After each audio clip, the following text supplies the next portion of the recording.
Welcome from Sweden, Norway, and all around in Denmark to this GTD Meetup with a lot of interesting stuff starting right now with Lars giving us a deep dive into the fourth step of the GTD methodology. Okay, let me dive straight in.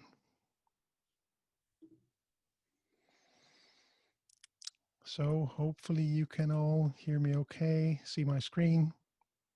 If that seems to be the case, then let's move on. Yeah, great to see everyone, and thank you all for joining. Great that we're even not just focusing on the 3 biggest cities in Denmark now, but with making these ones virtual, we'll even get people from outside Denmark as well. So that's really cool. Great to see you all. So the topic of today was the reflect step in GTD, and I thought it would be a good starting point just to take a step back and just quickly reiterate, so what are actually the 5 steps that we are using in GTD. So the first step that we covered a while back, I guess, was it earlier this year, Jens? I guess it was, where we started off with the capture step, meaning capturing all the stuff that has your attention, getting that into a trusted inbox that you know you'll get to within a reasonable amount of time, and identifying other inboxes where stuff shows up in your life that you still need to deal with. That's the first step. So the way we manage all of this stuff that shows up in our lives, we clarify each of these items that show up, meaning that we have a series of questions that we walk through to figure out what it is, whether it's actionable, and which of the 6 categories it will then end up in. And once we've made that decision, we can move on to the organize step, which is then to figure out where do we need where do we need room in your systems to make sure that we have the right things for you to work from and places to use. The 4th step is the reflect step, and that's what we'll talk more about today. We need to take a step back, reflect, zoom out a bit, get an overview of all of the activities we have going on right now. And last but not least, we have the engage step, which I am guessing will be the topic of the next meetup that we will be scheduling across the different meetup groups. So, like I mentioned, today we will be focusing on the reflect step, and you can reflect on many different levels.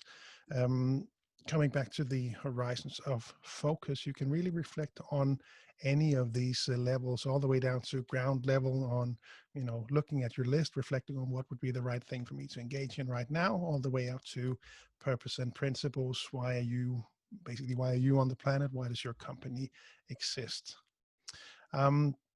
And we took this, we sort of skipped a bit ahead actually when I was reviewing the last meeting that we had, because we spoke about organize, but we had also put in a bit of talk about my half-year review.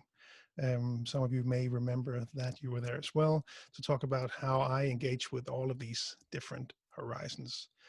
So that's what that's what we were walking through last time, and that was sort of maybe a strange approach, because now we will sort of zoom in on the more weekly reviews that we do. But it was just before the summer holidays last time, so it fit in nicely with that timing. So when we talked about that, I talked about some of the ways that I engage with all of these different horizons. But when we speak mainly of this weekly review, which is the key starting point for you when we talk about the reflect step in GTD, is to focus on the 2 bottom horizons, meaning ground level, calendar and next actions, and also the projects, the commitments with more than 1 action steps within the next 12 months, all the stuff that you have committed to doing. And it comes back to this quote from the author, from David Allen. So when you really think once a week, you're free to trust your spontaneous choices the rest of the time. And my personal experience with this is that it took me some time to actually get comfortable with this. It took a number of, getting that weekly review to become a solid habit, to really give me the trust that I needed to know that when I picked up a list of my next actions at the computer, I intuitively knew which one was the right one for me to engage in at that given time. But that's really the starting point once you're getting good at the weekly review, I think. And what my intention with this initial introduction into the deep dive step was to give an overview of the basics of this weekly review. We'll have 4 speakers afterwards that will give their own experiences on how they engage with the weekly review. So they'll give their tips and their input. So I wanted to just give you the basics and really focus on that. And then a couple of tips and what I see as frequent barriers for a successful weekly review. And then I'd be really looking forward to hearing from the other speakers and what their tips will be for the rest of you. So what you see on the right-hand side is a screenshot of a PDF that you can actually go and find and download right now. So if you don't already have these 11 steps with you, I recommend Googling Weekly Review PDF, and the first result, at least in my version or my browser, my Google, this is the one that comes up. So it's on the gettingthingsdone.com website. You have all of the 11 steps here. But what I wanted to do was to go through these. I want to hear a bit of feedback from you on what your challenges might be with the weekly review. I'll give a couple of known challenges that I see, and also a few tips from my end before we move on to getting some tips from other Danish GTDers. So the first part is called Get Clear. And as you can see, the first step in that is to collect all loose papers and material. So all of the stuff that might have drifted out in your environment, in your office, on your desk, on the table, in your bag, in your wallet, wherever it might have gone, get all of that stuff back, get it into the in tray, and the next step is then to get into zero. So that meaning making sure that you have your inboxes empty, so we have a complete system to move on to in the next phase. So one of the things that I did, just to throw that in there, I used to list these inboxes for myself. Some inboxes were self-evident email and things like that, but there were some inboxes when I was, trying out new tools, maybe making sure that I had listed that and customized this weekly review as well. And that's one of my recommendations as well. I'll get back to that in a later slide. The third step is to empty your head. So in the ideal world, these things will have been captured as you moved along in your week, but in the real world, things show up and you might have been interrupted, didn't get to catch it in time. So this is a great sort of safety net for you in your week to make sure that you have all of this stuff out of your head. And once it's out of your head, get it clarified and organized into your system. So as we move into the next phase, we have as a complete picture as possible of your weekly review in there as well. Right, the next step is get current. So that is where we start off by reviewing your next actions list. So whichever lists that you use in your own system, this can be the computer lists, calls list, whatever it might be in your system, run through those lists, make sure they are up to date and reflect your current reality. So check off things that you might have done but didn't get a chance to mark off as completed, add in new things that might show up as a result of those. The next step is to review previous calendar data. So we always recommend to go back until since the last time you did your weekly review. So that could be ideally 1 week back to see what you might have, maybe have missed during the week, get a refresher on what has happened. Maybe there was a meeting that you wanted to attend but weren't able to, so you need to check in with someone else to get their meeting notes. Or maybe there was a meeting that was supposed to take place, but something else came along and interrupted you, so you have to reschedule it. Or could be that you promised to deliver something to the other participants of a meeting, but you didn't get to capture that as part of the meeting because you ran off to the next one without getting that captured. So be sure to use this as a good, solid reminder. We see this in the seminars frequently, that the calendar review is really a good safety net and a good reminder of what all of the things you have going on, or some of the things you have going on at least. The next one is to look into the future a bit. Look into your calendar, see what's coming up, what's waiting for you.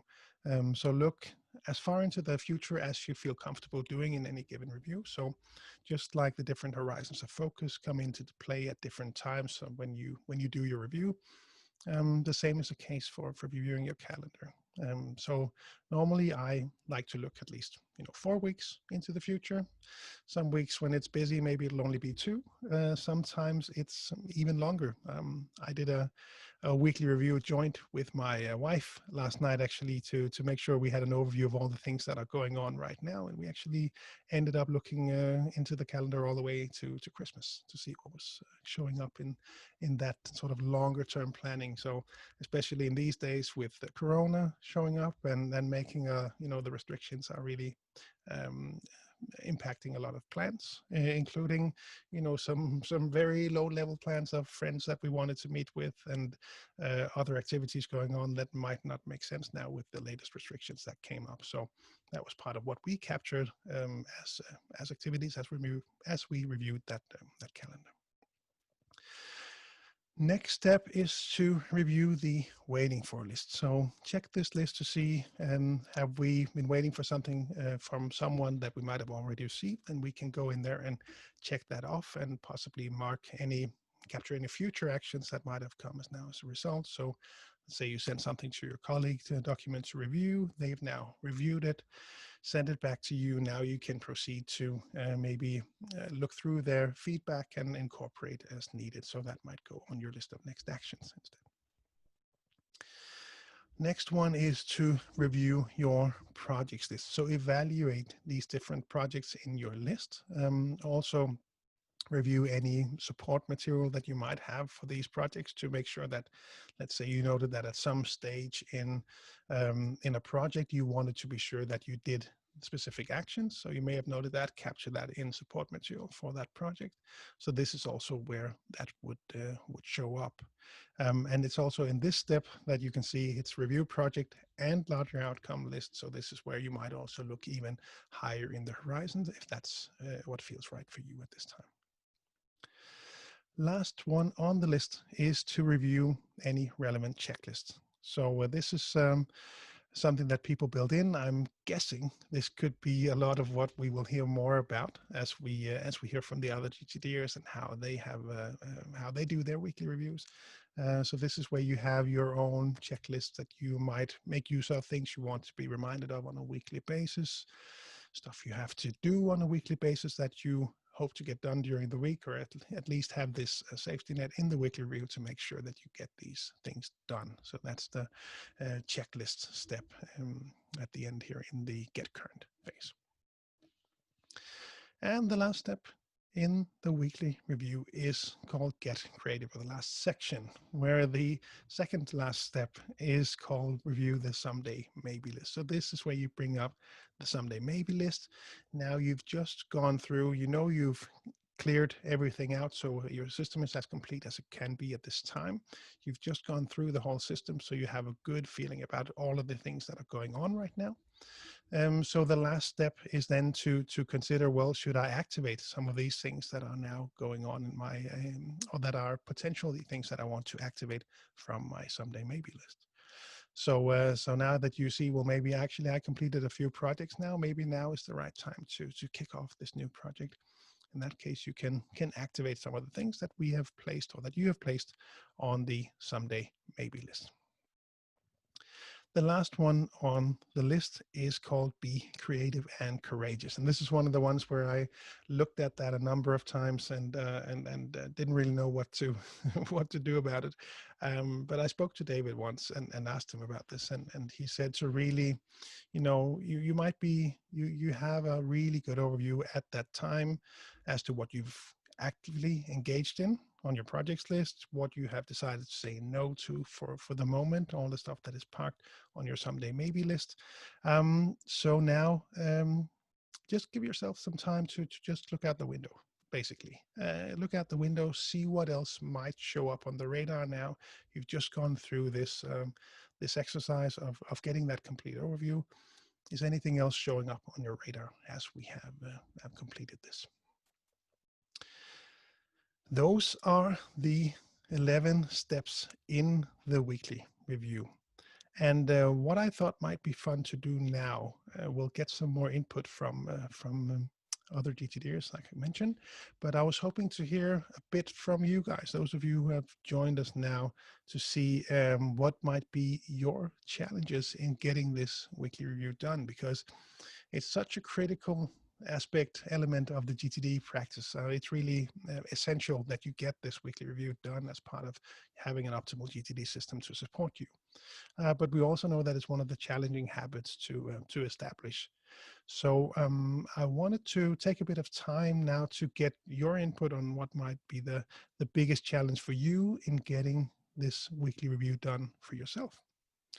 So I was hoping maybe you could add in the chat, what are your biggest challenges when it comes to doing the weekly review? And maybe we can just summarize, perhaps pick up on some of the things that are being mentioned, and yeah, maybe share some tips based on this.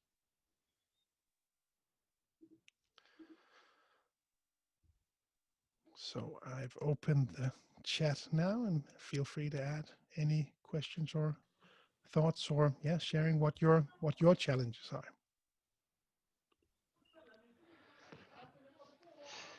I have a question, or see if you can reflect about this. But Sure.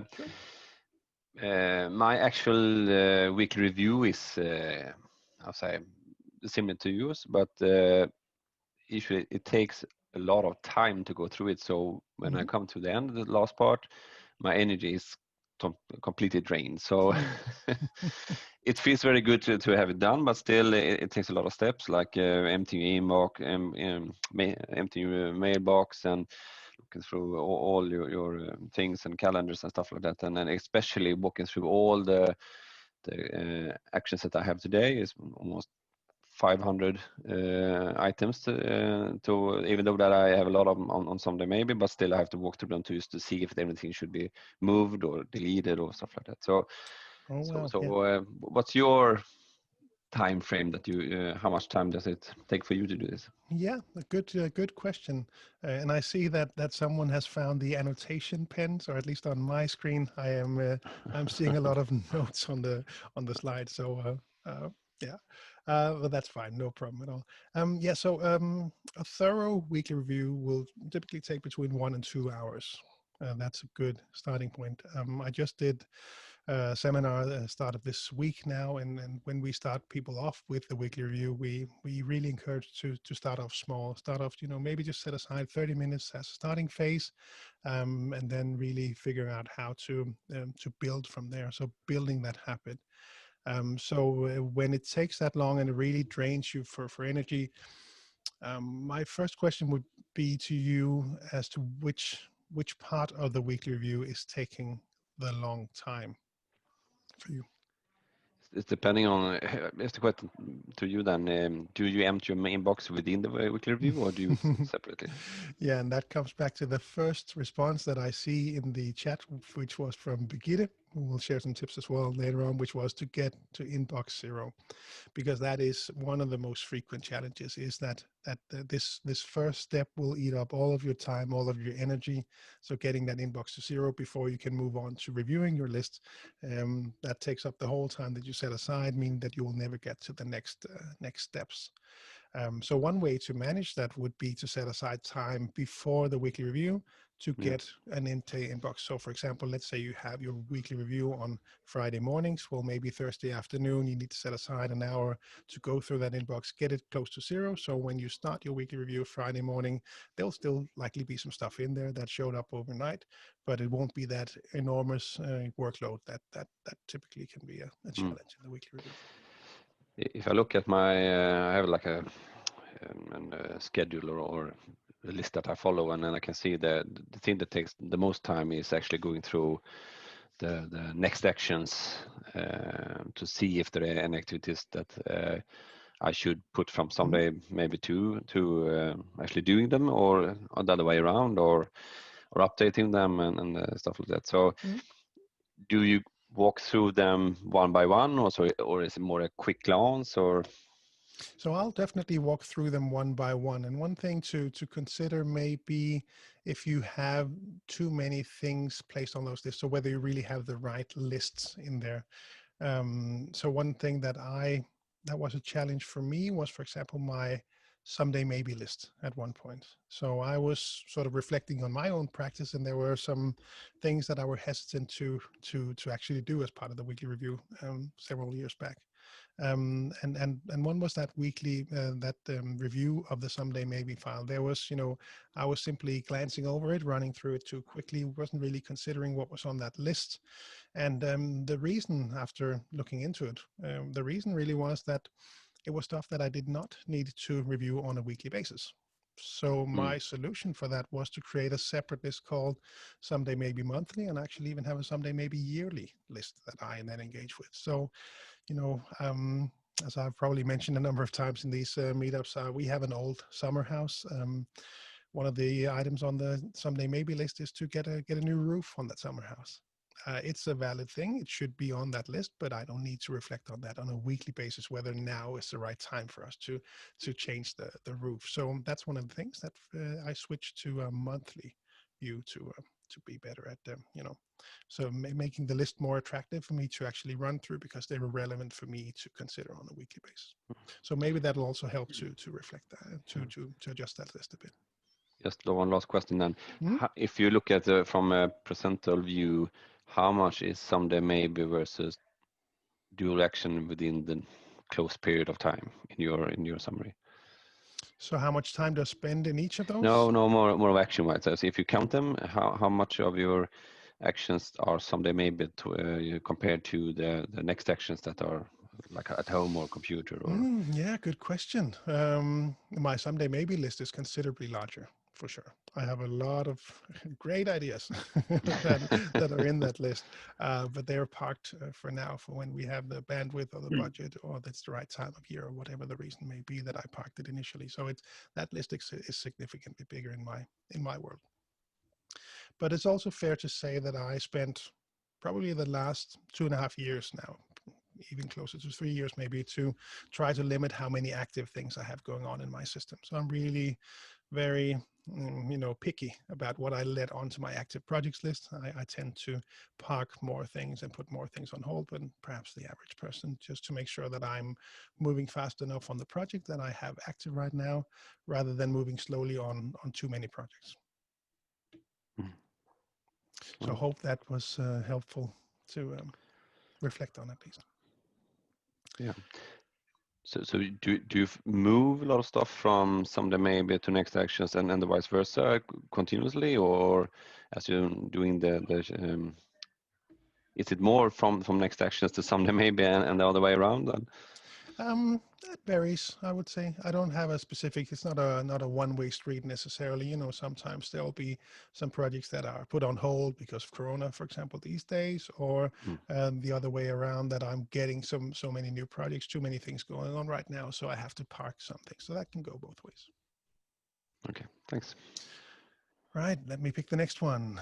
Simply have too much coming into my inbox that I never get to empty them. Yeah, so we kind of already touched on that, making sure you have time set aside to get those inboxes to empty. And if you have too much coming in, then that's maybe a project to consider. So what's the next action on that one? How do you then either limit what's coming in or giving yourself more time to empty them? So there is a balance in that.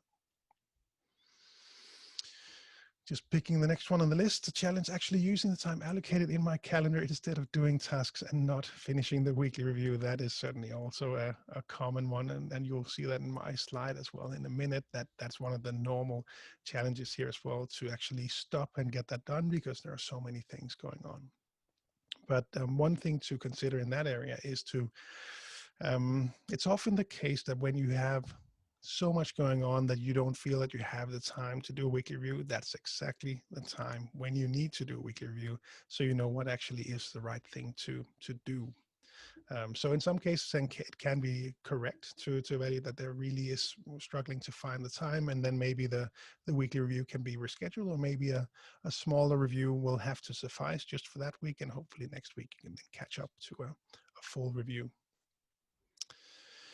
That was from Asger. Martin said to get in depth with the higher horizons. Yeah, so less frequently needed, but yeah, great stuff to then think through. So how will you get there?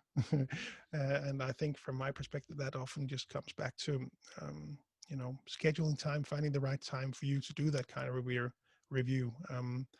So if you're really looking towards the higher horizons, it's often great if you can do it at times when they are not, times are not too busy. So maybe we're slowly approaching Christmas. So maybe between Christmas and New Year's would be a good time for a bigger review. That's at least my plan to think through. But from my perspective, it's also it's a different mindset sometimes to get to the higher horizons than dealing with the next actions on your projects, the absolutely day-to-day stuff. But so you need a different way of thinking when to deal with these, and very often you are in some operational mode when you are doing the weekly review. Exactly. So I struggle to switch.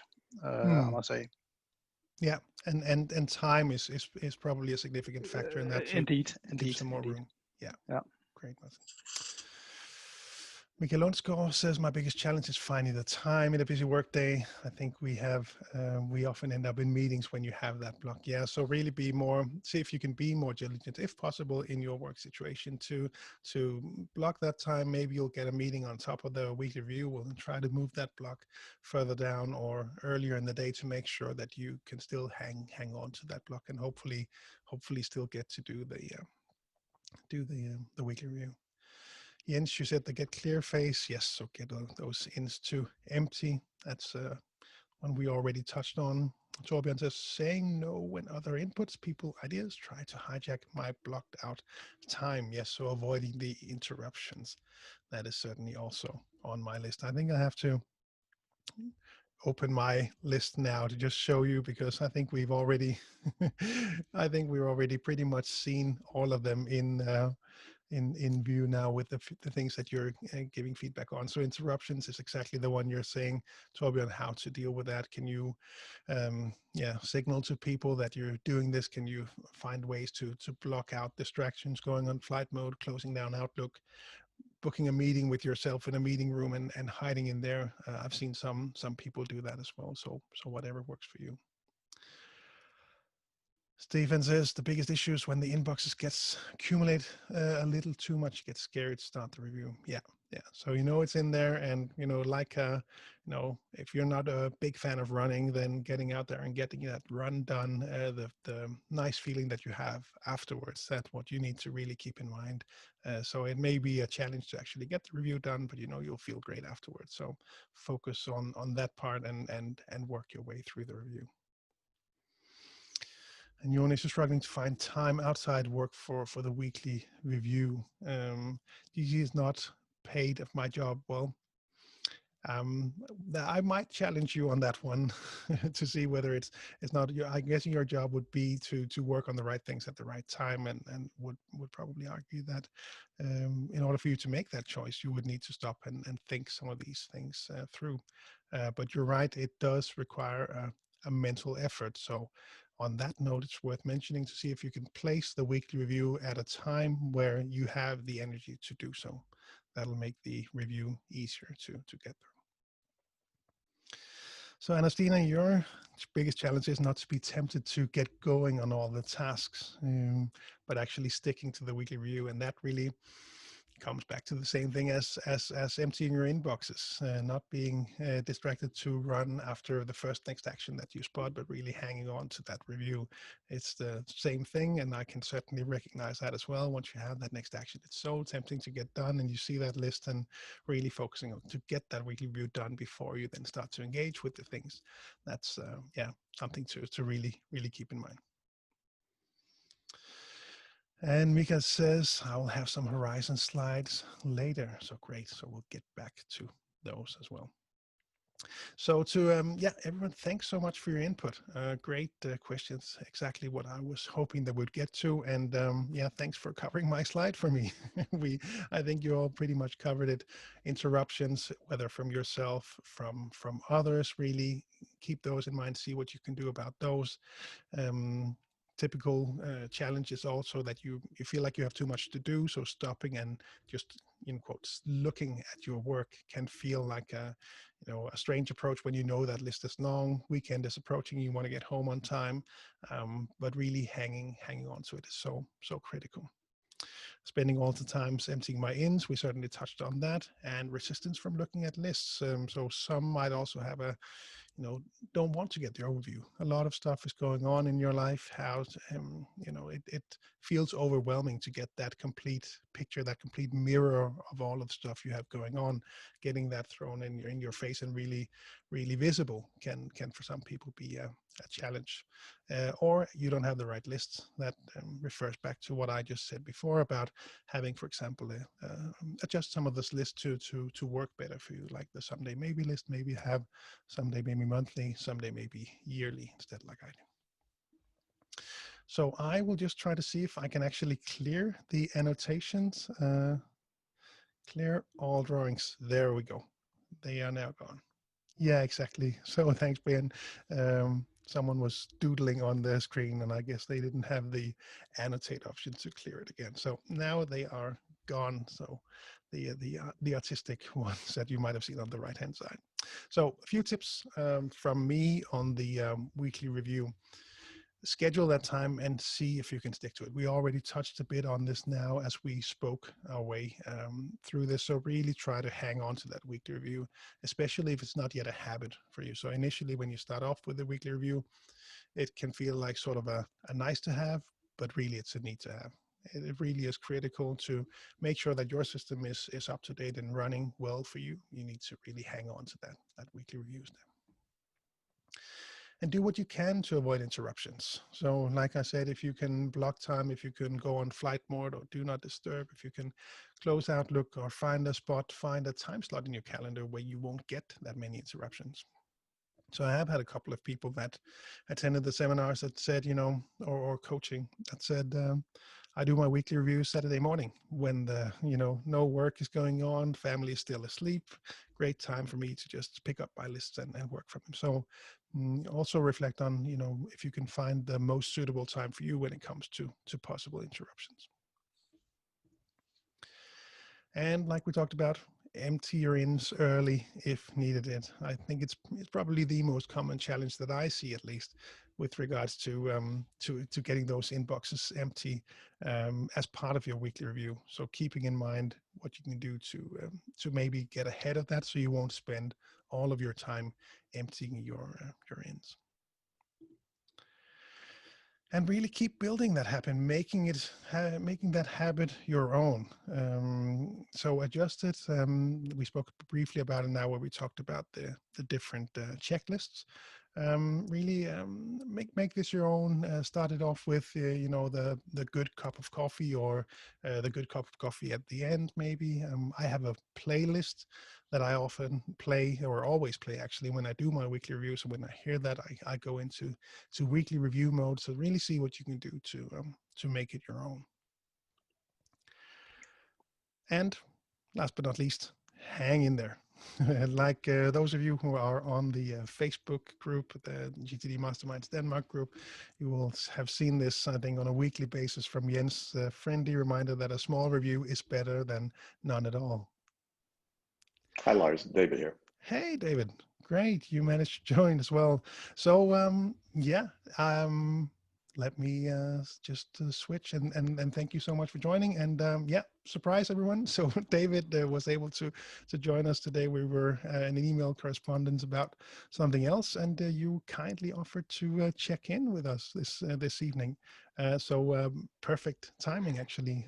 I just walked through the parts of the clarifying step, focused on the weekly review, and got a lot of input from people. I don't know if you still see it in the chat, whether that is now updated still for you to see what the feedback was, what the main challenges, what with the weekly review. I don't know if you see it. I just clicked on chat, but I don't see anything. No, So you maybe don't I'm see not. the history. Yeah, I'm not getting it. No, sorry. Yeah. No problem at all. No, so but as you can see, you joined at the perfect time, because I had actually just run out of slides now, and we had planned a bit of a buffer, so that's perfect timing. So what Happy would to you? do a Q&A. Happy to Yeah. chat with anybody who might want to ping me about anything about this. I mean, come on, the weekly review is the second major habit to install GTD as part of your lifestyle. First is just getting stuff out of your head, but then keeping everything current and keeping it alive and well, so that you can maintain an optimal external brain. That's consistent. That's not going to stop till you die. Well, things change by their very nature. You know, as I say, crap self-generates, it doesn't self-destruct. So everything you all have in your drawers belonged there at one point, but because of time, they change their nature. So again, because organized means, well, you know, does organized mean here's a bunch of outdated stuff that I'm still keeping in my drawer that I don't want to look at? Yeah, well, that's organized as long as that's okay with you, and that's how you label it, you know. Or you have to constantly keep up with that. So I you know, I'm fellow student, guys. Just because I came up with this stuff doesn't mean I don't have to still do it.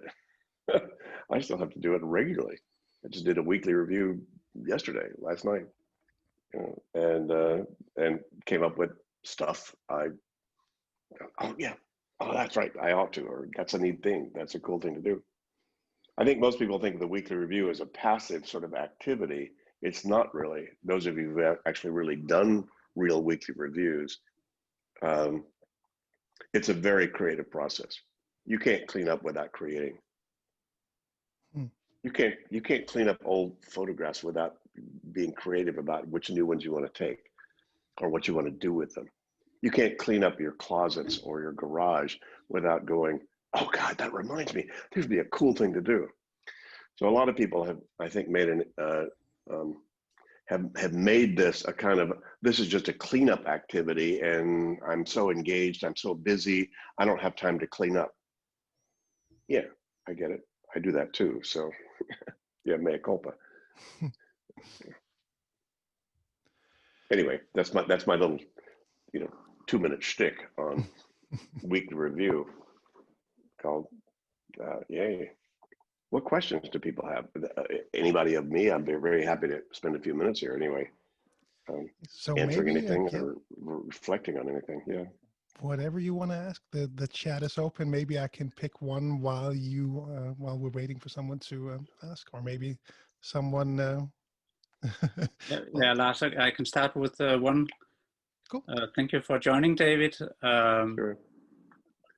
What I feel is when people have been around the GTD methodology for quite a long time and doing a consistent weekly review, they have a special feeling that they know some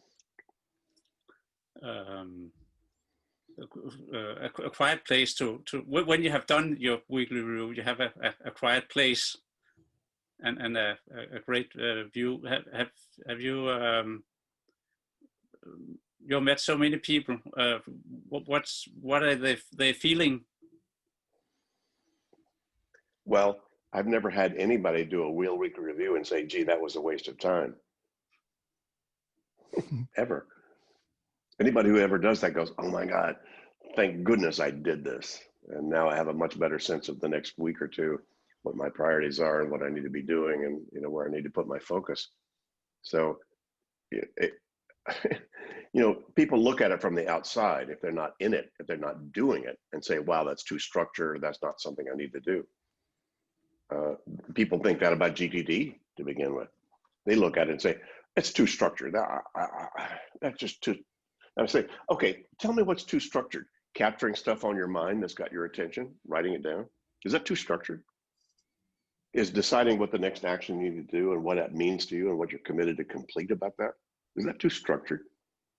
And by the way, if you can't finish those the moment you think of it and they're in your face, how about putting reminders somewhere that you'll see them at the appropriate time so your brain doesn't have to keep reminding yourself about it? Is that too structured? And oh, by the way, reviewing everything that you've got as commitments on some consistent basis so you see it from a higher altitude. So you're making trusted choices about what you do. Is that too structured? I scratch my head when people go, this is too much structure. I go, really? So, you know, sorry, that's my rant, you know, because that, you know, nobody's ever said that weekly review is a wrong thing to do. It's just like, that's like saying exercise or good diet or being nice to people is a wrong thing to do. Oh, come on. You know, that's like gravity. Is gravity wrong? No, come on, gravity is. You know, so you need to engage with it appropriately so that you're, you know, in the driver's seat of your life instead of being run over by the bus. Anyway, it's my late night shtick anyway about all that. But good questions. You know, how do we get ourselves to do this? Well, come on. I'm not in the habit change business, guys. If I was, I would have been, you know, Charles Duhigg or you know, BJ Fogg or, you know, all those people writing about habits and studying about that. You know, they've done much better than I have. So I'm not a habit change guy. GTD was a manual I wrote. Whether you do any or not, and the behaviors that they require, that's up to you. You know, so I'm not the habit change expert at all. So maybe let me pick one from the chat, because we are actually recording this, but I know the chat is not part of that. So I'll pick the one up from Martin. Martin said, David, my GTD is for me the operational execution of mundane stuff. I struggle to get the higher horizons implemented. Like I mentioned before you joined, it seems to require a different mindset I never get to in my weekly review. Any hints about this? Well, do a yearly review. How about do a life review? How about do I don't know. How often should you review what you're doing with your life and where you're going in your life? Usually to do these reviews, the weekly review was the most needed one operationally for most people. That's why we emphasized it so much. A lot of people review their to-do list of the phone calls and errands and maybe whatever. And a lot of people maybe look at their strategic plans or whatever, but not much in between. And the weekly review is really driven by your project list. If you guys don't have a project list, you're not going to do a significant weekly review. The weekly review is really driven off the project level, Horizon 1, you know, which most people don't have a grip on. And that's why we focused on it so much, is because we've seen that was the biggest gap out there for most people to get control of their lives. But by the way, it's all about completion. How are you doing about finishing? How are you doing about your fulfilling your life purpose successfully, by the way? That's GTD. It's just not on your mind because you got cat food on your mind. Okay, well, handle cat food. Handle all this other stuff so you get a more clear deck, so you're then able to more organically sort of rise up and automatically think about the higher horizons. But when you say, well, look, I don't do the higher horizons, I'm doing GTD, but I'm not doing higher horizons. Well, you're not doing GTD if you're not doing higher horizons, if they've got your attention. You know, anything that's got your attention should be dealt with.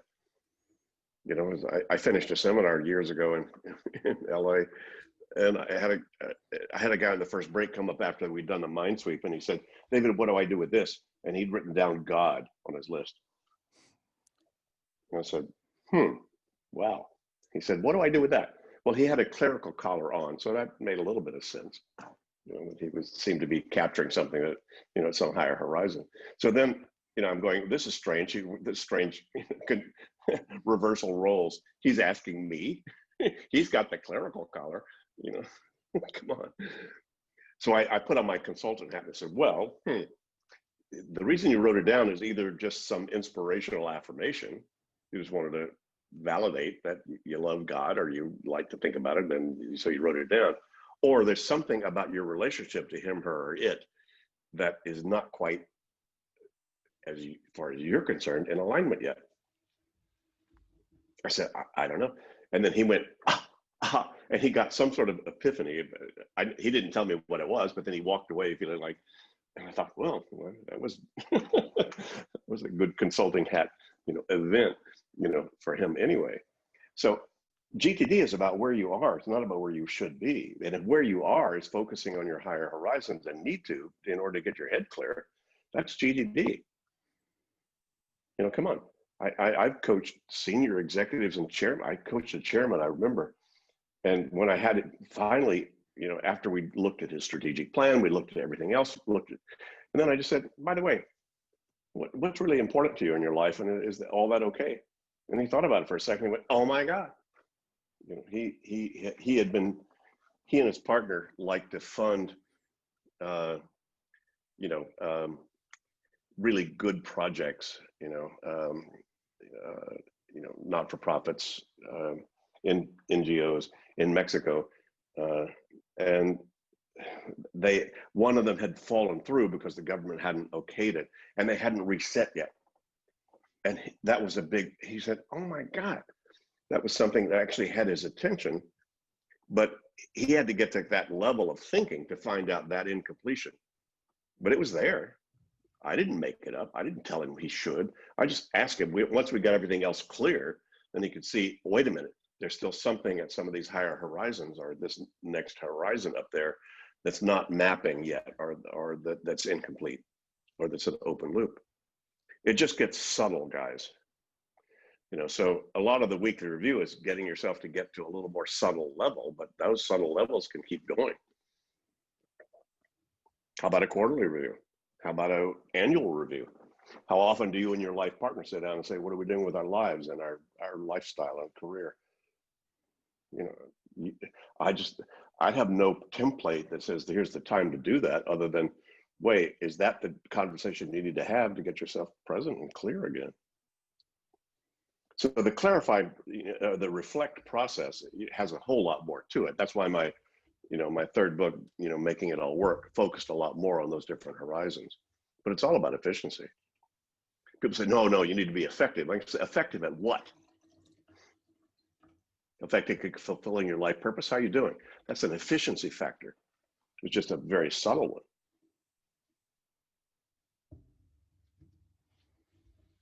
That makes sense? Mm-hmm. It does. I think the next one was from Jonas, but I think we probably already touched a bit on that in Martin's question. So I'll pick the next one from Anastina. When I fall off, i.e. when in life crises, too much going on, what's the best tip to get back on? I know the buzz I feel when I do a weekly review. I just have too much resistance in getting started. I don't know. You're willing to tolerate not getting started, and what that results in. It's your addiction to ambient anxiety and willing to tolerate it. If you weren't, you would do it. You'd sit down and figure this stuff out. Me too. I mean, GTD gives you the tools to handle surprise and challenge. That's it. How do I integrate whatever the new things that have shown up in my life? How do I recalibrate that against all the other commitments that I thought I had? How do I then refocus based upon a new configuration of all of those agreements and see it from a higher horizon, and then make a trusted choice about how I move forward? It doesn't mean life is fun, folks. You don't even have to like your life to get it off your mind. But you need to get in the driver's seat. Otherwise, you're going to be run over by the bus. And that's, I think, the big key of GTD is like, okay, so now what are you going to do given the crisis that's happened? What's your next step? Are you going to complain and feel victim? Or are you going to get in the driver's seat and say, okay, here's next. Here's what I need to do now. I used to say that, GTD handled overwhelm. Look, guys, overwhelm handles itself. If your building caught on fire that you're sitting in right now, you'd feel overwhelmed, but you'd handle that, because otherwise you'd die. You're going to burn up. It's not overwhelmed so much as it is the ambient anxiety you're willing to tolerate. These open loops that still spin around there and wake you up at 3 o'clock in the morning.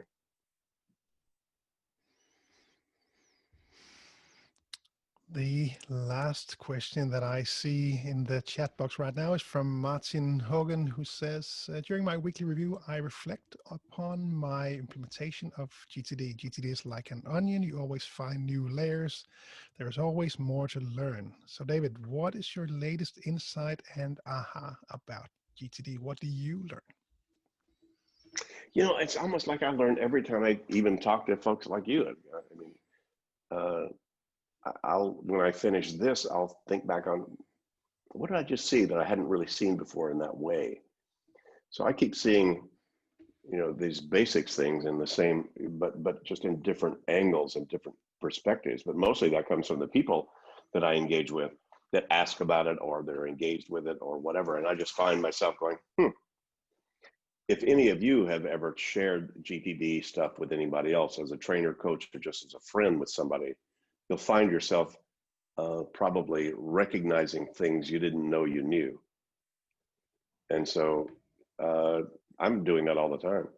So I constantly keep seeing things that I hadn't seen it that way before. That's a cool idea. Okay.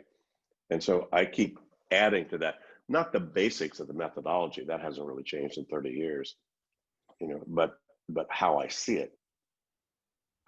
So maybe it's kind of like something like electricity, or, I mean, nobody understands electricity, but you guys still turn on the light, but you still use it.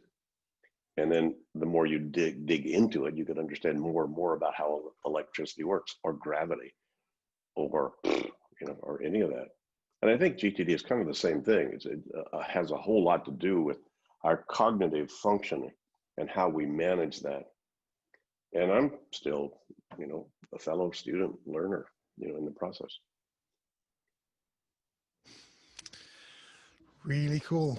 And last quick question from Jonas, off topic. Do you still live in Amsterdam, David? So maybe we'll finish off on a light. I do. Question. It's a terrible place. You never want to come. Stay away. It's an awful, you know, you do not want to come to Amsterdam. Go away. No, I'm still here. Yes, and we love it. So we intend to immigrate next year if we can pass the inburgeringsexamen. So we'll see. So yeah, I am. Ik probeer mijn Nederlands te oefenen, te leren, te begrijpen, you know, etc. So that sounds Dutch to me. Yeah, it does. And you know, I say it's Alzheimer prevention. You know, it's kind of like, well, I'll be 75 in December. So, you know, if you guys haven't read it yet, if you're reading English books, Successful Aging by Daniel Levitin, fabulous book about how to, you know, sort of as you're getting older, what decays, but what can grow, but doesn't automatically grow. But you can do things that, you know, keep you sparked, keep you more intelligent actually than before. So anyway, fun stuff. So yeah. Well, great. Well, and thank you so much for taking the time to join us tonight. That was Sure. Great to get your input, and yeah, really appreciate it. And thanks for all of you for playing. You know, come on, my mission is that we create a world where there are no problems, only projects. But the weekly review is the one that's going to make that happen. You know, for us and for anybody else, you know, to make sure that you grab those things. Every one of us has had stuff show up in the last 4 or 5 days that you haven't had time to sit down and think about, well, what exactly does that mean? And what am I committed to finish about that, or if anything, and what's my next step, though you know you got it. So this stuff keeps going. You know, I'm a fellow student here. I've got 3 or 4 of those things right now that I need to sit down and clarify exactly what I'm going to need to do and stick them in my system so that, you know, I can, again, sleep well tonight. So anyway, thanks guys. Thanks for all of you for playing. Thanks to Lars and Jens and all of you guys for setting this up. Delighted you're so close by, you know, yay. And you know, we'll make Europe happen, you know, guys, no matter what. Okay. Great. So Thanks, I'm going to say goodbye. Hi to Catherine. I will. Thanks. Ciao. All right. So next on the agenda, like I said, Jens, David joined us at the perfect time to just follow up on the slides that I had. So who wants to follow David in in this meetup today? I think we are all a little shell shocked, and yeah, even us presenting didn't have a clue. So yeah, sorry, Jens. I hadn't. So I was emailing with David earlier, and I had a seminar, so I couldn't respond to him. So I sent him an email at 5 saying, I don't know if you still have the time to join us, and I didn't hear from him. So I figured he was not did not see it in time, but he did. So he was able to drop by. yeah, So that was the October surprise. yes, GTD version. Yeah, but first up is Christoffer. When he's ready with his slides. Yep, I will try to see if I can share. Here we go.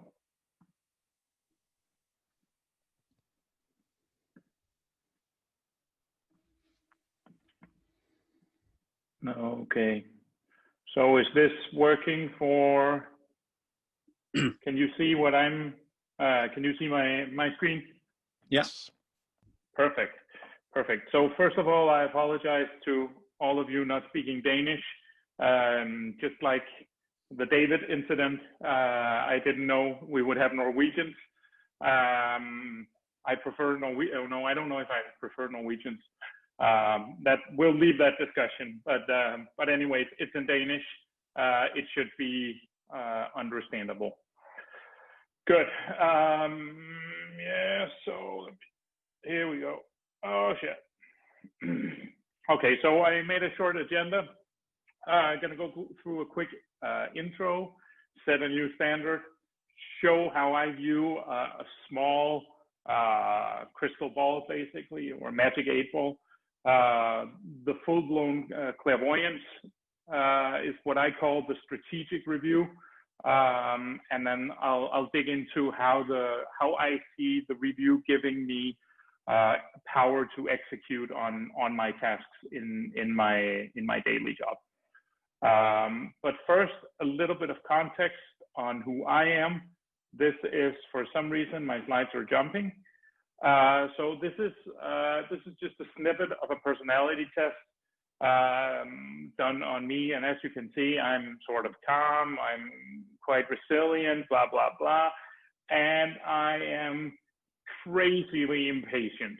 So there is a diagnosis for this, but they have to catch me first. And so far, they haven't been able to. And my point in saying this is I don't mess around with stuff, but I do my weekly reviews, and I devote a lot of time into them because they make me able to execute at a very, very high level in a very limited amount of time. But we'll get to that in a bit. So first, a couple of cliches I want to get out the way. You may know this little picture of a wheel cart and some guys pushing that around. I thought that was funny to bring into this discussion about reviews. Also, I love this picture, so I thought I'd share it with you guys, and I think it's relevant for the topic as well. So at the conceptual level, as Lars said, we try to write stuff down to get it off of our minds to make sure our brains can focus on being brains, basically. And one of the most important structures for that is actually having this safety net. So not only do we write stuff down, but we write stuff down and we are absolutely positively sure that we know that we'll have time set aside and have a mechanism set up to catch up on it, or to collect all of it, or to review it and make sure it ends up in the right place. I see it as a psychological safety net, as well as a lot of other things. But that's one of the most important things for me. Also, I want to share another bit of a cliche. It's a little bit of a story. Some of you may have heard it before. It's about two guys. One of them is called Christopher. The other one is called Jens. And they knew each other a long time ago. They were lumberjacks in the forests of Canada. And these guys were going at it, chopping down trees. And one day, one of them said to the other, "I'm better at chopping down trees than you are." And then they set up a competition, who could chop down the most trees throughout a day.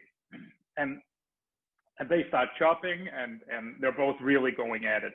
And after about 50 minutes, Jens goes away from the tree and goes into the small cabin, and he's gone, basically.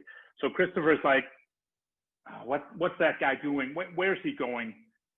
But then he also gets motivated by it, and he starts chopping, and he's really going at it now. 10 minutes later, Jens comes back from the cabin and starts chopping at his tree.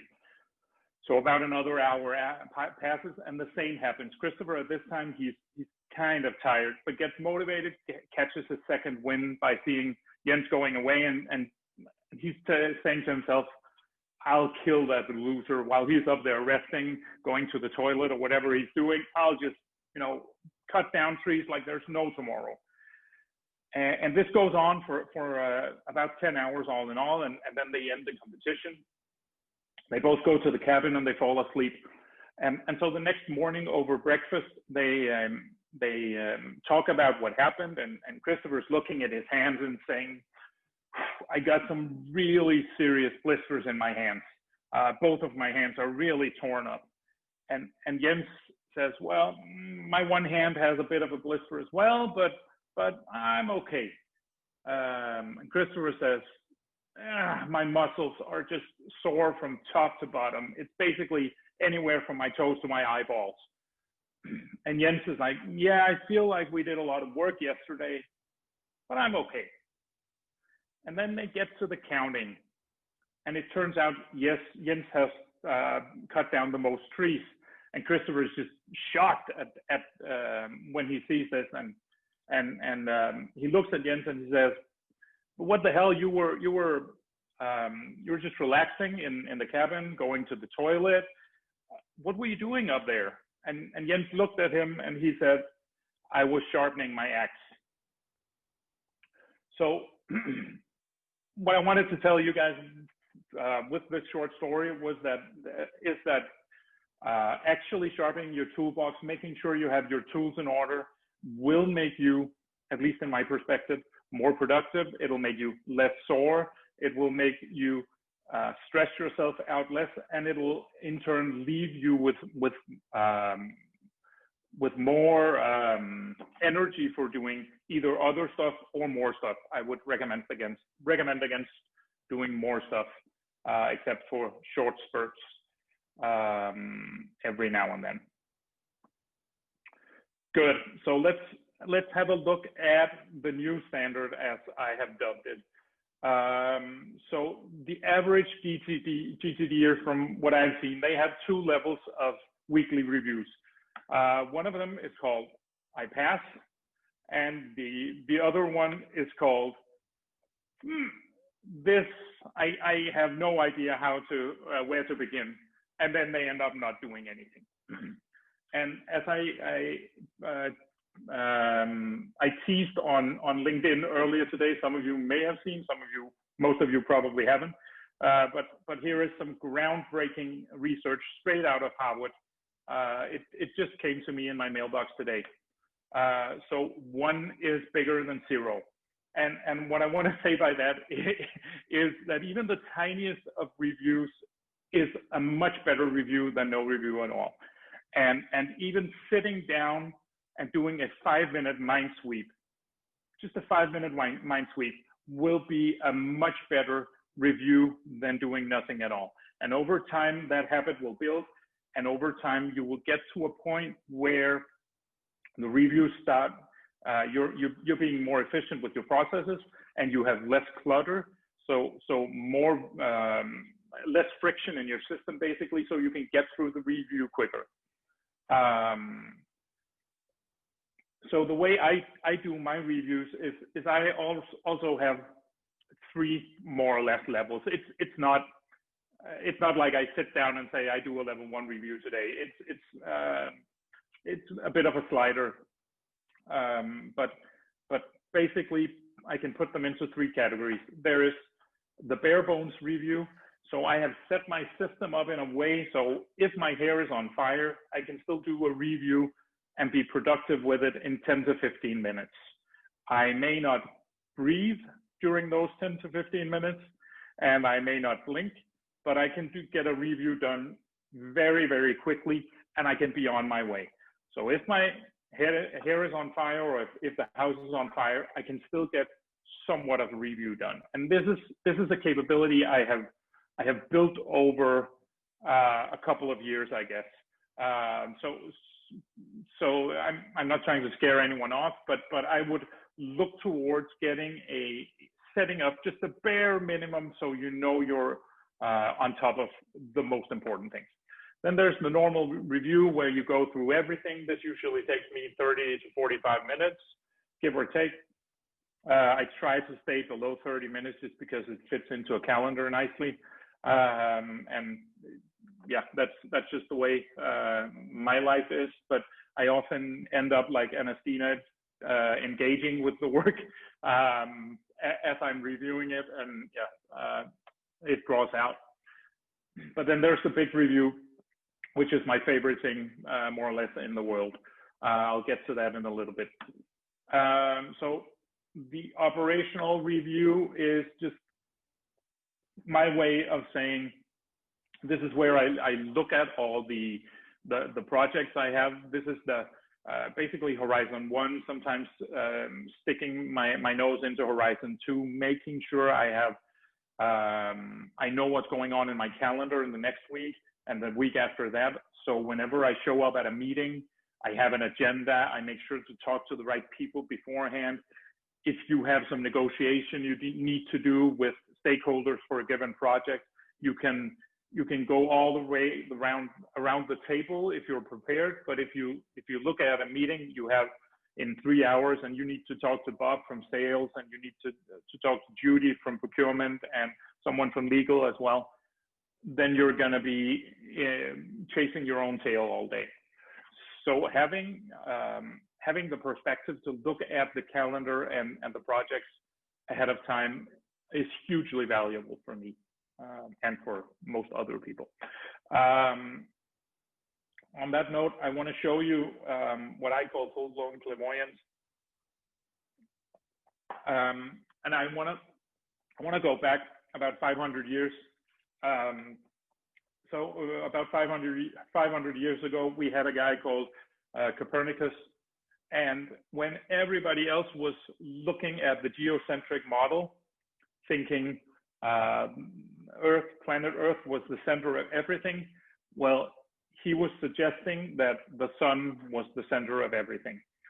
So what I try to do is dedicate as much time as I possibly can to a review every now and then, and I try to, for once, not imagine every planet in my universe circling around me, but I try to imagine what life is like for my boss, for my employees, for my stakeholders, for my clients, or whatever it is. And I try to see the world through their eyes and try to wonder or figure out what's on their mind.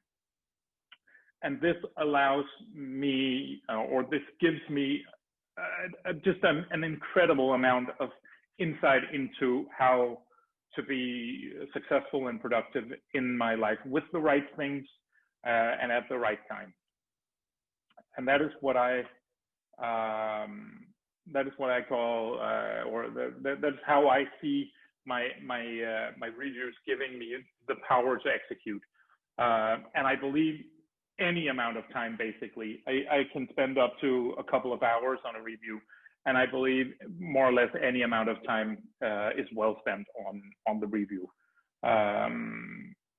Obviously, 10 hours a week would probably not be pushing it a little bit, but a couple of hours, I think most of us would actually benefit from that. So I have a short quote from Dodge, Kiefer, and Repenning from MIT. And they basically say that creating systems that allow people to see their non-physical work more clearly as well, both when it's moving and when it's stuck, may represent the next frontier of improved organizational performance. And the way this relates to the review is obvious, self-explanatory, I guess. It allows you to see what projects are stuck and what's moving along nicely, for one. Yes. So I'm trying to stay under 15 minutes. I promise I'd be 10 to 15 minutes. I'm trying also to brief, but this is my final. I have two more quick slides. So what kind of execution power is it I'm getting? Well, I get to plan scenarios. So I get to be prepared. If this happens, if A happens to my project, then I have solution B and C that I can come up with. So whenever I run into a client meeting or I have an internal project or whatever it may be, if something happens, and stuff always happens, I usually have a very good indication of what will happen and what the measures I can take to move forward in a calm and collected way. It also means, I'll get to that with one of the later points, I make decision trees. So I'm looking at, is this actually the decisions I need to make? Am I at the right level? Or do I have decisions higher up in the decision hierarchy, the decision tree that I need to be looking at? Am I looking at if my house has 2 or 3 rooms, or am I trying to figure out if I want to live in a house or an apartment? So, and sometimes the decisions higher up in the decision tree will make some of the other decisions obsolete. So I try not to do obsolete work or work that will be obsolete at a later point. So I don't know if Norwegians have WD-40, but it is like a multi-lubricant. It will fix anything. So I put WD-40 on the critical path of a project, which basically means removing impediments, making sure everything is working, moving along smoothly. And then the final point, visualizing whatever issues I may run into. So whenever I'm in a situation where somebody throws me a curveball, I can still accept it in a calm and collected manner without being completely or reacting with an overreaction or super emotional reaction or whatever.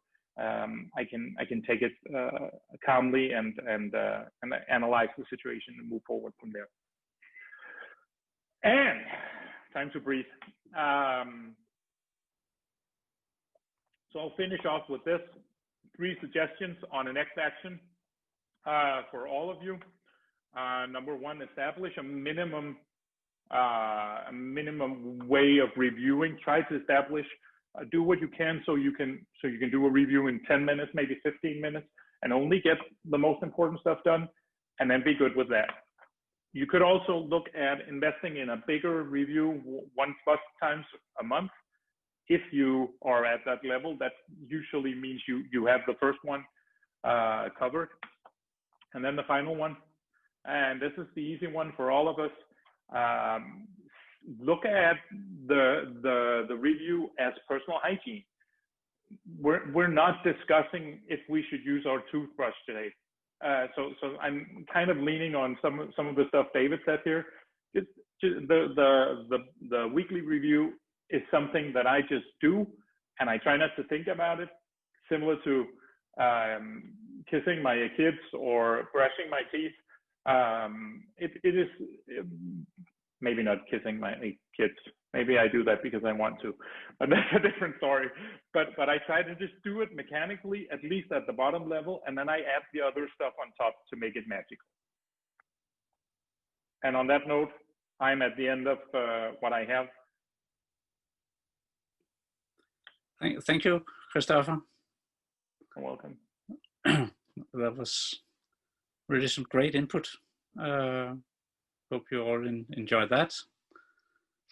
And the next on our long list of speakers is Birgit. Yes, thank you, Jens, and hello everyone. I'll do it quite short. I've been thinking about where do I do my weekly review. Today I do it at home, mainly because for the last 7 months I've been mainly working from home due to COVID-19. Before that, I would do the weekly review either at work or at home, as long as my main criteria was met. And for me, that is that I am completely alone. I won't be interrupted. And there has to be completely quiet. So no music or anything, just completely quiet. And a third thing very important for me is that there is, that I don't have a sharp deadline. So it doesn't have to be at a time where I know I have to leave in 30 minutes. I have to feel that I have plenty of time, because then somehow I'm faster if I know I don't have a deadline at the end. So that's my main criteria for that. Today I don't have it on a specific day or time in my calendar. I've tried it a few times, but it seems like I'm better just fitting it in whenever I feel like it during the week, or whenever my requirements for having a weekly review are met. I do it, I think I have, like Christoffer says, I have a really basic rough way to do it, and then I have when I have more time, I do it in a different way. But I do it for both work and privately at the same time, because for me, I'm one person. So I do my reviews as I'm one person. I have 24 hours per day available. So how do I want to spend that time? So I do work and private at the same time. I separate I could share this one. Oh, sorry. If I should share.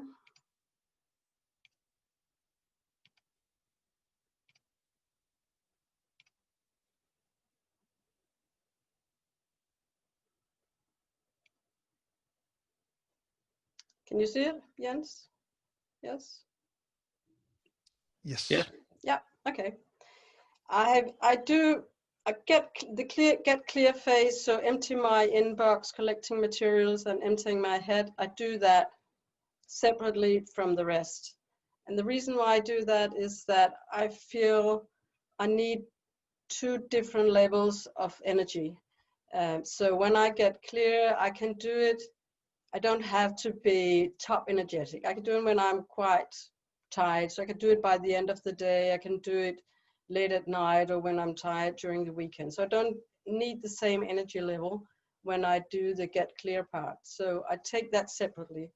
And sometimes also, as I wrote in the chat, that the get clear part is sometimes it piles up, because some of my days are simply too tight booked, so I don't have time or I don't take the time to get clear. So it sometimes piles up and get a bit too big. And I don't want to mess up that get clear. I don't want that to stand in the way that I do the rest of the thing. Because for me, the most important thing for my review, which is very important for me several times a week, is actually to get creative and get current. So sometimes I'll pile up, but then I will pile up. I think, Jens, you wrote it sometimes on the Facebook group that don't think because you have a huge inbox, I can still pile up and say, well, now I have just looked very quickly through. There's nothing burning, or the burning things I've taken out and got that into the get clear part. But the rest I'll put in a box here and say I will review that later at a sip. That will be a project in itself to go through that. I know there's nothing burning in it. What I do then when I get to the creative part is that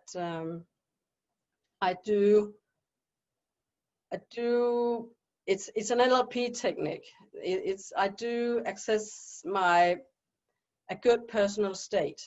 And for me, a good personal state is that I have a method where I can, in 1 second, actually get into the state where I both feel and both physically and mentally feel in a very good state, positive state. So I visualize a very good situation I've been at once. I can see that very clearly. I can visualize it. I have the feeling of a good state in my body, and I can hear special things being said. So I'm in a very good state. So I put myself in that first. And if that's, for some reason, it's very difficult for me because I've had a very busy week or whatever, I turn to my 5 horizons. This is the template for how my 5 horizons look like. So in the top right corner, I have my vision, my horizon 5, and then I have a color for each. I have a color for each of my what's called on horizon 3, the different obligations. You know the right Areas word. of focus and accountability. Exactly. Yeah. Yes.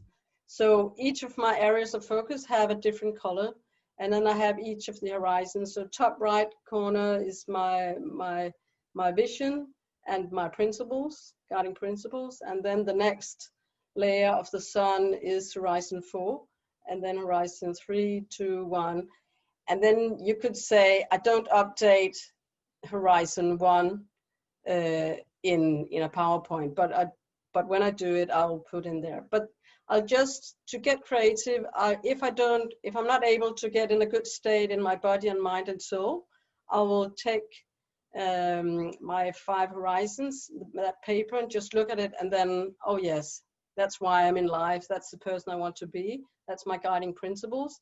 That was my main project. So, or on horizon 4 or 3, this is the main thing why I'm here and what I want to achieve.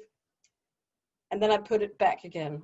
And then the next thing I will do is simply to draw with pen and paper, make a mind map, and do my, based when I am in this good state, what comes into my mind? What do I think is the most important things to do? If I had a completely clean sheet, then I would simply start, what would I do for the next week and the next 2 weeks, and what projects should be in and out. Then, when I've done that, I will go through, get current.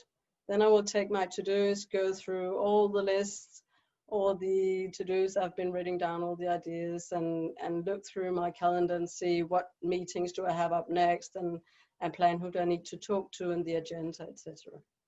So I think the part getting creative is not exactly as David Allen has written it in his book, but when I look at the process normally where it says get clear, get current, get creative, I think somehow I have turned 2 and 3 around, because I want to be in a special personal state, mind, body, and soul, and see what comes out of that before I go to all my lists. So I think that's the main difference here. How long time does it take me to go through step 2 and 3? Maybe half an hour. That would normally be that. And then again, every day I will just do it very quickly. Again, simply start the morning with what is my vision, why I'm actually sitting here in this chair, going through my work, and then again I would actually do, not looking at to-dos, simply taking pen and paper when I'm in this good state with this visualizing of what I am here, why I'm here today, regarding my family, my personal things, and my work. What should I focus on today in the next 7 days? We'll do that very quickly, and then of course I will again get to 2, go through what did I say last night before I went to bed in to-dos. That was the most important thing. So I'm flexing between to-dos and the very, very structured list, and then simply letting body, mind, soul telling me what is the right thing to do right now. I think that was mine take on it. Thank you, Birgitte. And we already now have two different ways of seeing the weekly review. That's excellent. And the next on the list is Michael, who I know has a different approach from the first 2. Another different approach. Can you hear me now? Yeah. Okay. I'll share my screen.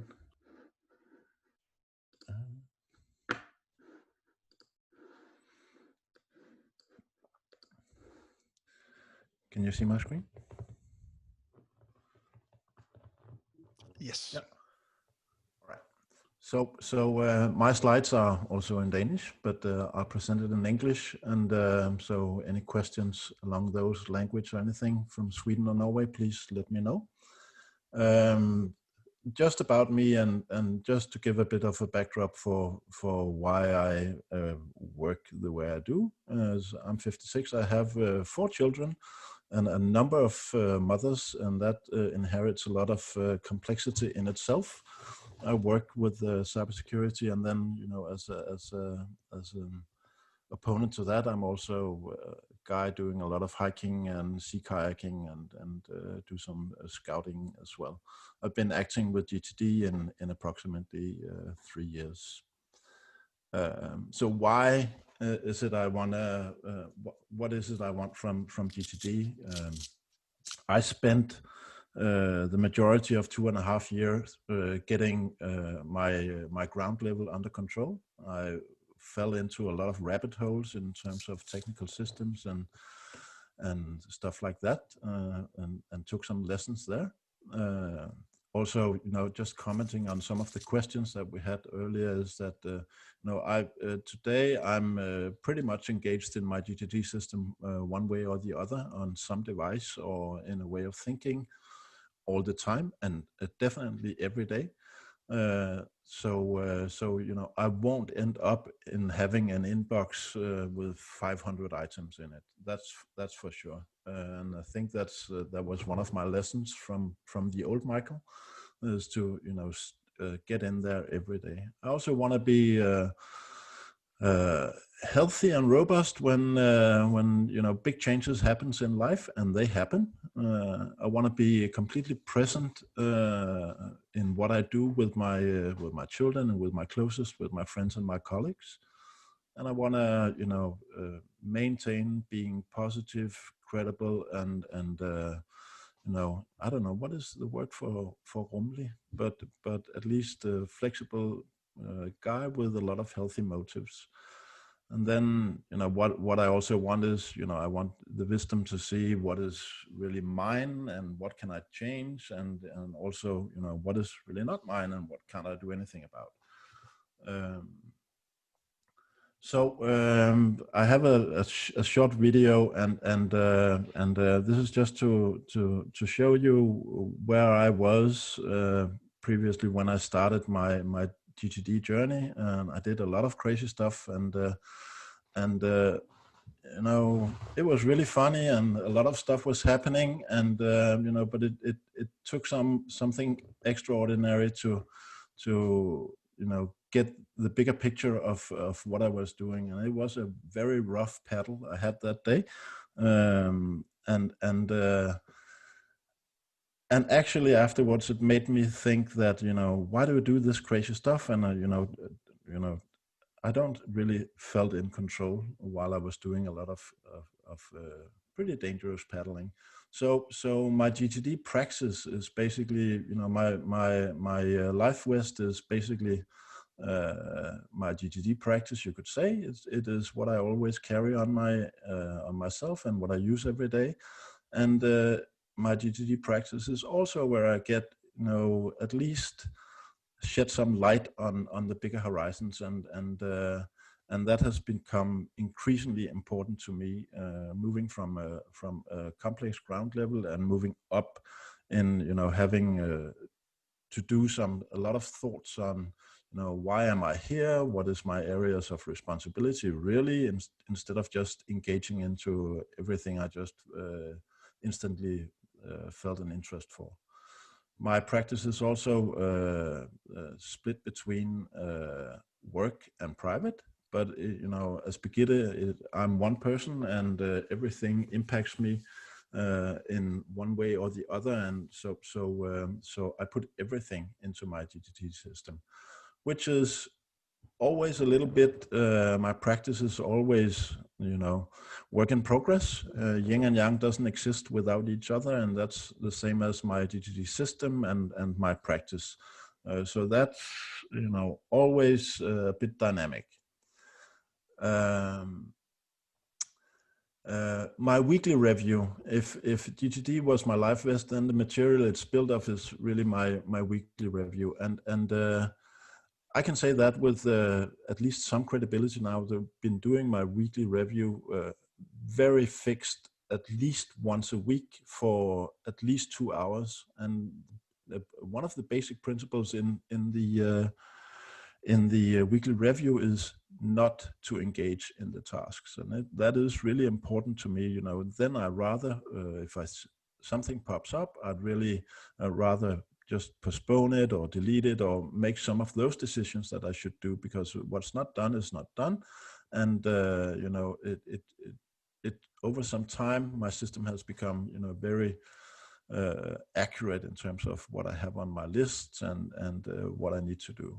And that basic level also gives me, a lot of input to do some reflections on the upper horizons, and what are my areas of responsibility, and what is my vision, and what is my, my life purpose, stuff like that. And also for my review and my practice, there's always one is always ahead of the other. Either my practice is ahead of my system, or my system is ahead of my practice. So and that is actually also part of my review, is to adjust those things and do some considerations as to where is it I need to improve my practice, or should I tweak my system somehow in order to get to where I am today. Then we have talked about different projects and how often do you do review. I have specific projects in my GTD system that relates to the upper horizons, and what I have in my system is that I can actually get a picture of what activities are you doing in terms to live up to your affirmations, to your life purpose, and what are the projects actually supporting those things you want to do, supporting the areas of responsibility like my kids, my work, and that those horizons actually decides how often I do a review on it. I may do it often, maybe in periods. I do it once a week. Other projects can be floating around and just progressing over time, and I only do it maybe every quarter, or maybe every quarter, at least for the time being, is where I review everything. But I don't run into a situation where I have to sit down and look at my project list and say, oh no, I don't have to make that and have to make that decision whether I should review this now or should postpone it. I built it into the system from the beginning that this is a Horizon 4 or 5 thing.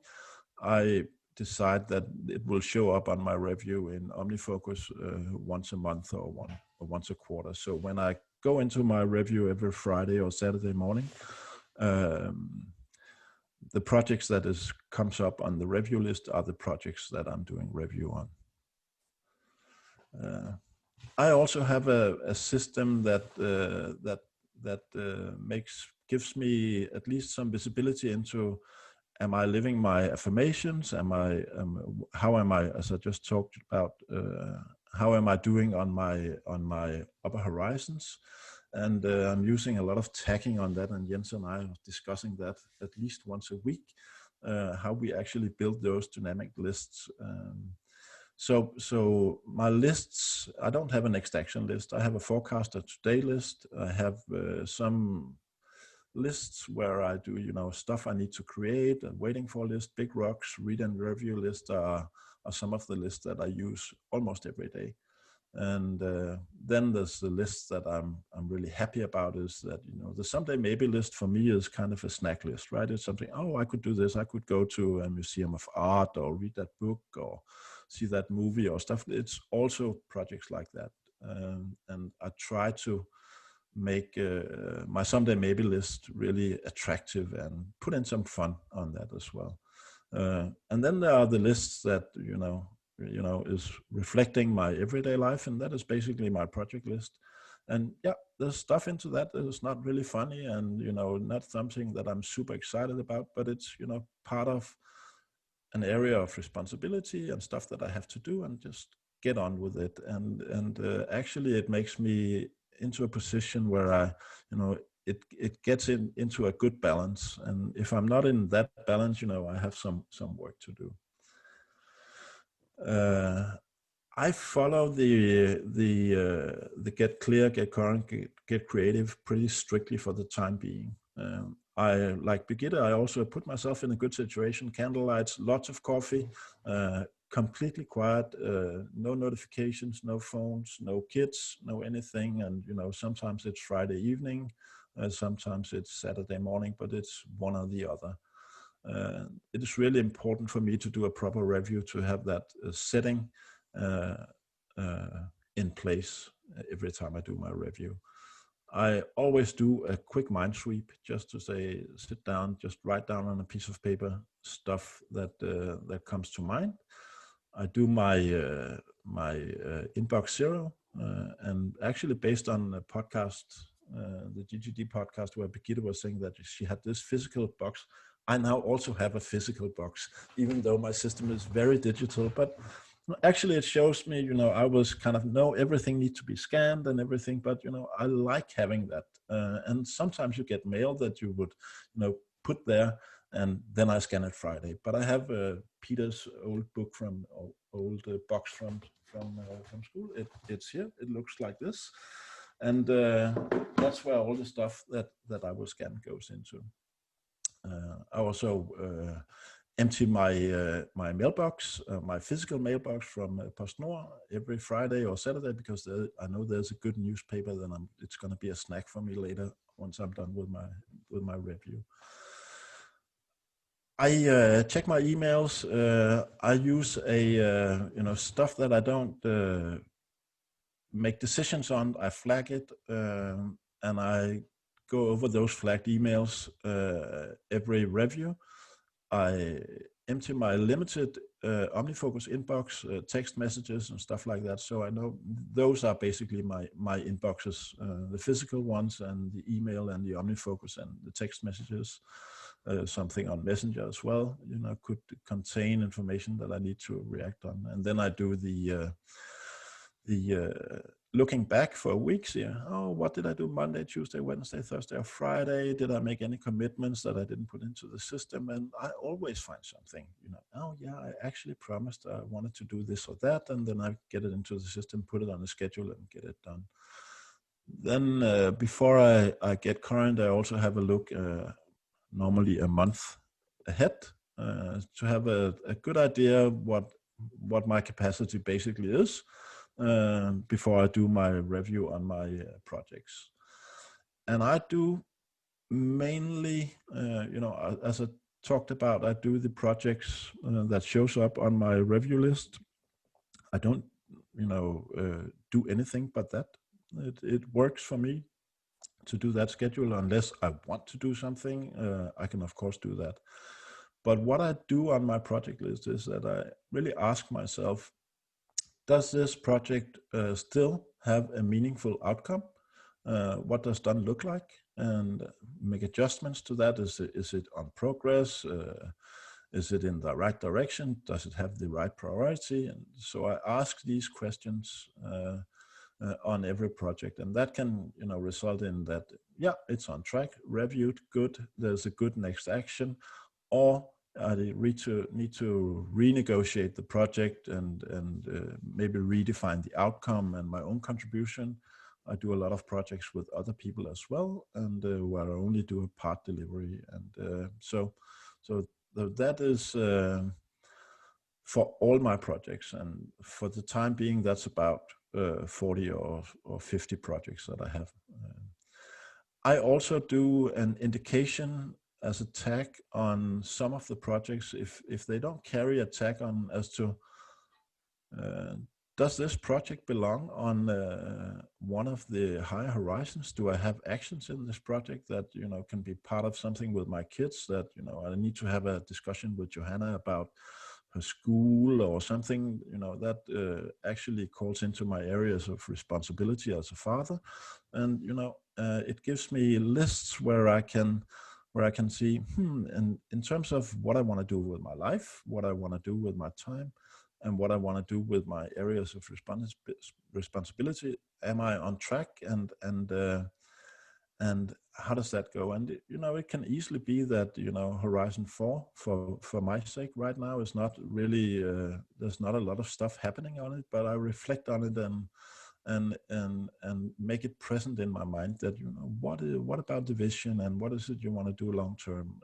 So that are considerations also done on you know, when you sit on the commute traffic and the traffic jam, you can do some of that thinking. When I finish my review, I always have a look at my areas of responsibility. Are they still relevant? Are they healthy? You know, am I doing good, or do I need to do something to adjust? Do I have any new ideas to projects, or you know, that needs to be added as part of what I just went through? Do I need to put some projects on hold? Maybe I have considered that, but there could be other projects or other areas where I'm going to pause this for a month or 2 months because that simply don't have the time for it right now. And then I have my affirmations. I spent some time on having my affirmations, and it's important for me, not that it's tricky for me to live my affirmations, but it's kind of nice to see, okay, you know, I can have a task with one of my kids, you know, relating to the affirmation of always being honest.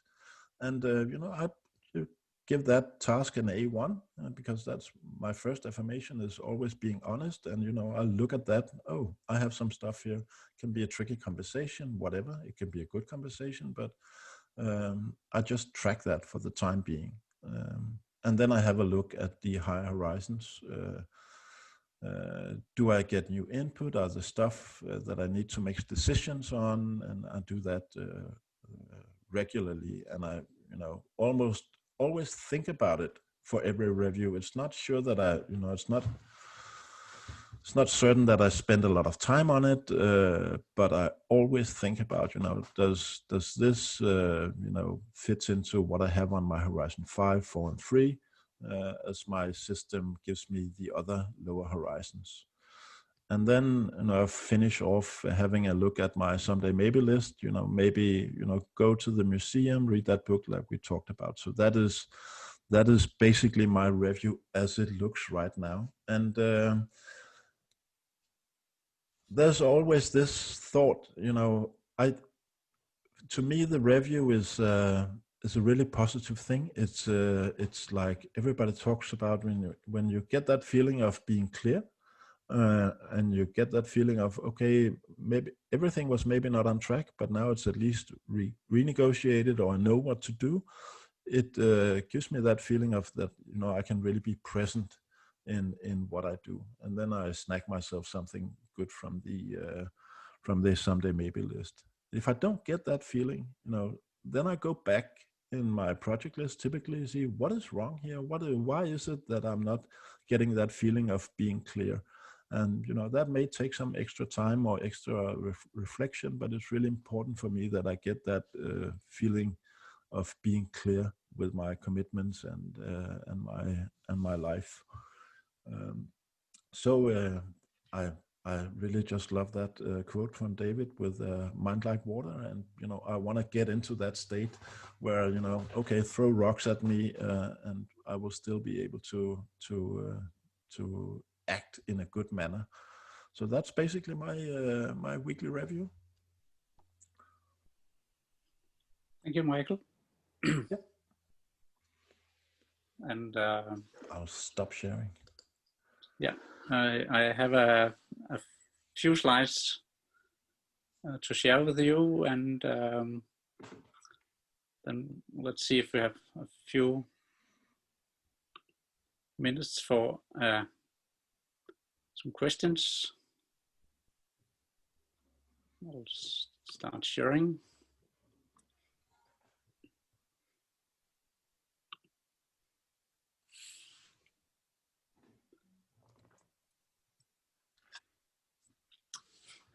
And of course, start with a quote from David. If you don't do the weekly review, you're always trying to do a weekly review, but really never doing it. And the step 4 is, it's not only weekly review, it's reflect. It's as David said, try to really understand your situation, where you are, and then try to see when you reflect, is there anything you can do to improve your life, what you're reflecting on, or trying to improve your weekly review. I've been talking quite a lot with Michael now and trying to reflect on our GTD practice, and also how we do our weekly review, and spending a little extra time just not just doing the weekly review, but trying to see if we're doing the right thing. And I think from Meg Edwards, especially, it either attracts you or repels you. So when you look at the weekly review, or a project, or a list, or a next action, it either attracts you or repels you. If it repels you, try to figure out what you can change to make it attract you.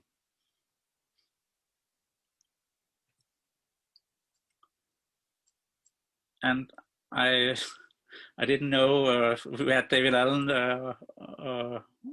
on this meetup today, but was thinking of this quote.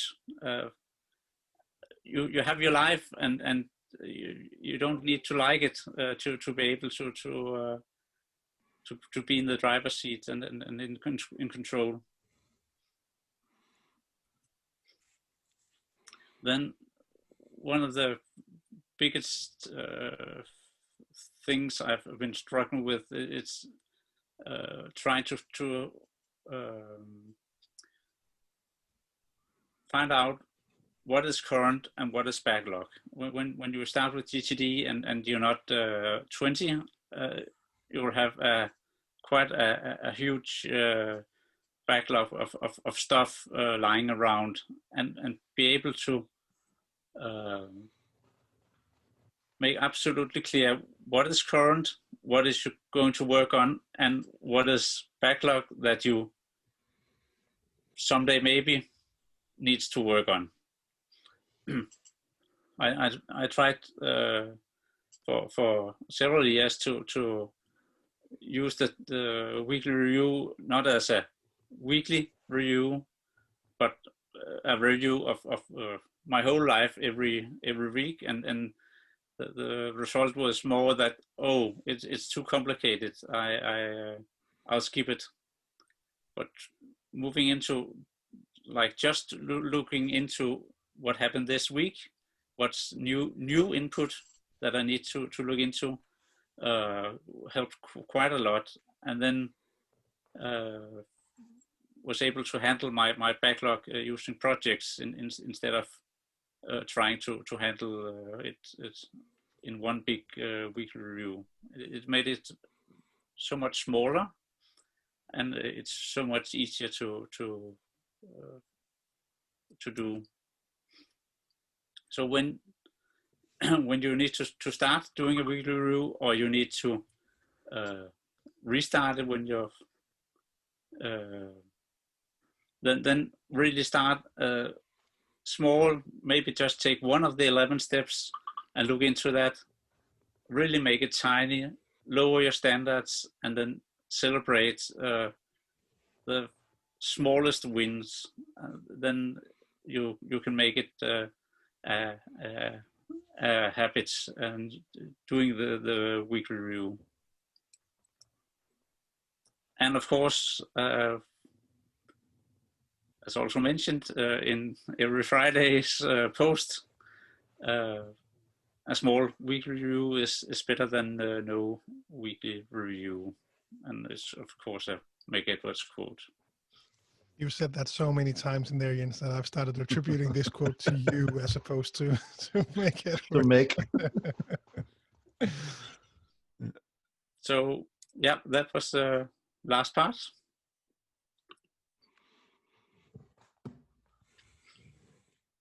And there was 4 very different ways of looking to how to do a weekly review. I hope you could use that. And any comments, questions? We have a few minutes. It's been very inspiring, I must say. Lots of good thoughts. Of course, as you work with the review, I'm sure you have developed a lot during the years, and it's clear that that you have matured a lot in different ways, and I find all of it very inspiring. So I have some thoughts to bring to my own review. So very good.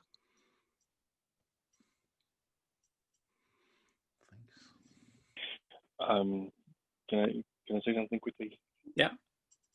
I wonder, was this inspired by this guy called Quarter writing in the Facebook group about sharing weekly review methods with each other? Because I remember he did that a while ago, and then he and I actually had a session, I think about a month ago, where we, for about an hour and a half, shared our systems with each other.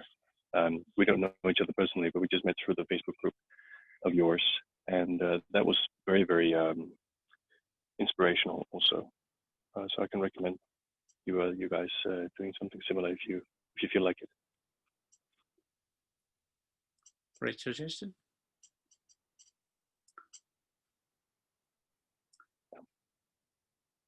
Any other questions right now, or are you also totally shell-shocked after discovering David on your meetup on what you thought was a quiet Tuesday evening? So as far as I know, I think that David is the only meetup group that David is a part of is actually GTD Copenhagen, because he joined us some time back. So whenever we talk in the Nordics, whenever I get a chance to mention that to Martin, who's here today, to Anastina, or whoever else works with GTD in the Nordics, it's something I like to focus on that. And actually this time this came up because David had seen that we had scheduled this, and he asked if he could join. So yeah, cool. Surprise. Yeah. So, any other questions? Otherwise, Lars, you know how to take us out. Can I add a comment? Yeah. I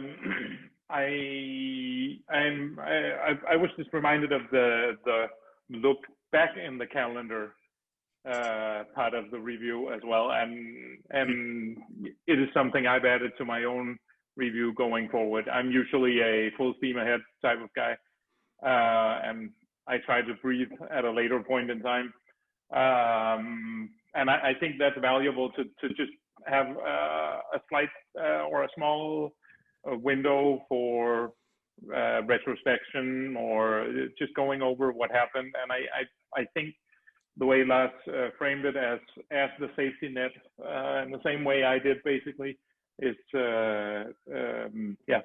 it can be very valuable. and I plan to implement it from this time forward.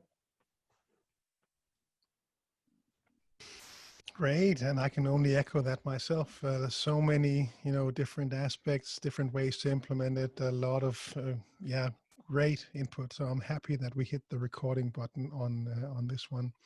And Jens, you asked me to take us out, which I will only do in the quickest possible way, which is to, for those of you who look to learn more about GTD, read a bit more about it, find these groups that we're talking about. GTDNordic.com is the place to go. And because since we have both representatives from Norway and Sweden, then start off on the .com site and you can find your way to the different country websites with all of the activities that we have ongoing. So you'll find it all on each of those websites. So I think we'll wrap it up for today. Thanks to the people presenting. Thanks to everyone who joined us. Great to see you all, and hope to see you sometime soon again. Take care and be safe. Bye-bye, everyone. Thank you. Bye.